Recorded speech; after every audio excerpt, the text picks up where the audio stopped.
નમસ્કાર દર્શક મિત્રો, હું છું દર્શના જોશી. તમે જોઈ રહ્યા છો લોક સામના ન્યૂઝ.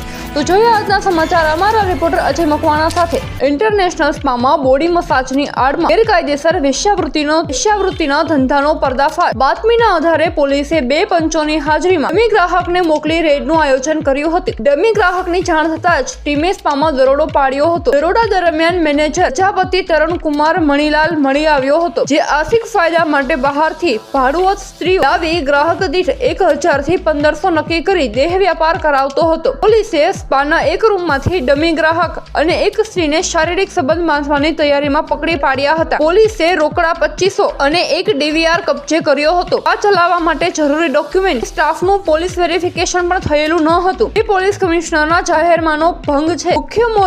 મુખ્ય માલિકો ગૌતમ રામજી ઠાકોર, નીલ શાહ અને હિરેન ઉપાધ્યાય હાજર નહોતા. આરોપી નંબર 1 ગૌતમ ઠાકોર, આરોપી નંબર 2 તરુણકુમાર પ્રજાપતિ અને અન્ય માલિકો મળી પોતાના આર્થિક ફાયદા માટે બહારથી સ્ત્રી લાવી એમને પૈસાની લાલચ આપી પોતાના સ્પામાં રાખી બહારથી પુરુષ ગ્રાહકો બોલાવી સ્પા સેન્ટરની આડમાં ગેરકાયદેસર વેશ્યાવૃત્તિનો ધંધો કરાવીને ખાનું ચલાવ્યું હતું.